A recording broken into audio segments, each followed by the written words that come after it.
हालांकि इनका विवाह 16 साल की उम्र में कर दिया गया, पर उन्होंने अपनी विवाह को अपने पढ़ाई के रास्ते में नहीं आने दिया। 22 साल की उम्र में उन्होंने मैट्रिक की परीक्षा दी और मैट्रिक की परीक्षा में सबसे ज़्यादा नंबर पाकर जिले में उत्तीर्ण हुए।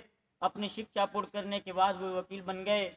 1917 ईस्वी में मोहनदास करमचंद गांधी, जिनको महात्मा गांधी जी कहा जाता है, उनके संपर्क में आने के बाद उन्होंने ब्रिटिश राज की नीतियों के विरोध में अहिंसक और नागरिक अवज्ञा आंदोलन के जरिए खेड़ा, बरसाड़ और बरदौली के किसानों को एकत्रित किया।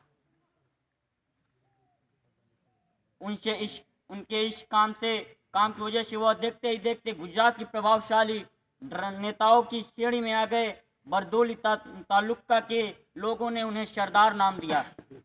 इस तरह वह सरदार वल्लभ भाई पटेल कहलाने लगे।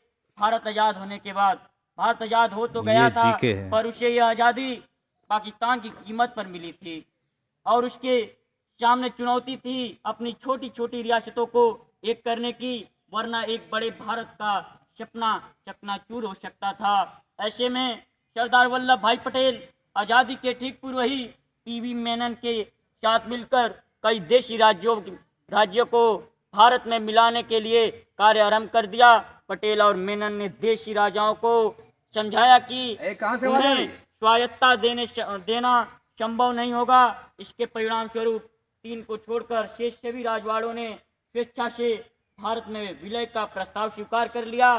15 अगस्त 1947 ईस्वी तक हैदराबाद, कश्मीर और जूनागढ़ को छोड़कर शेष भारतीय रियासतें भारत संघ में सम्मिलित हो गई।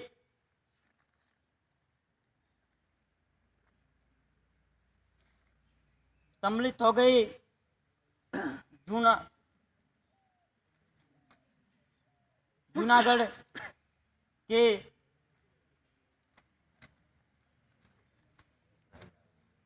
विरुद्ध जब आवाज उठाई गई तो जूनागढ़ का नवाब जूनागढ़ को छोड़कर पाकिस्तान चला गया और जूनागढ़ भी भारत में मिल गया। जब हैदराबाद के निजाम ने भारत में विलय का प्रस्ताव अस्वीकार किया तो सरदार वल्लभ भाई पटेल ने वहां सेना भेजकर निजाम का आत्मसमर्पण करा लिया।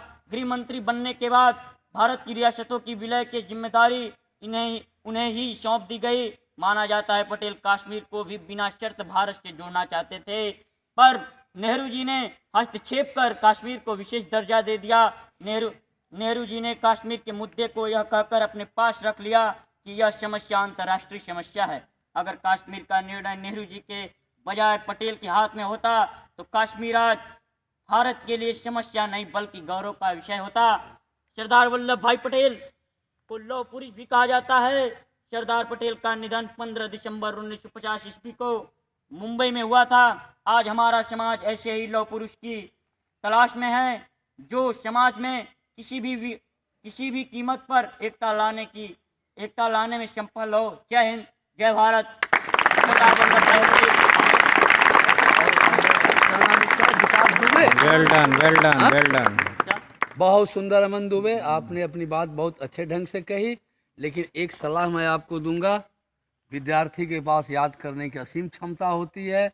आज के बाद आप जब आइएगा कार्यक्रम में, कोशिश करके याद करके आइएगा। ये विद्यार्थी के लिए पन्ना अच्छा नहीं, फिर भी बढ़िया रहा, सब अच्छा था इनका। हाँ संबोधन जो है हाँ बढ़िया था। थोड़ा सा बच्चों को बताना थोड़ा होगा, सुधार की जरूरत है। जरा बहुत हम लोगों को अच्छा। समय देना होगा इन बच्चों में।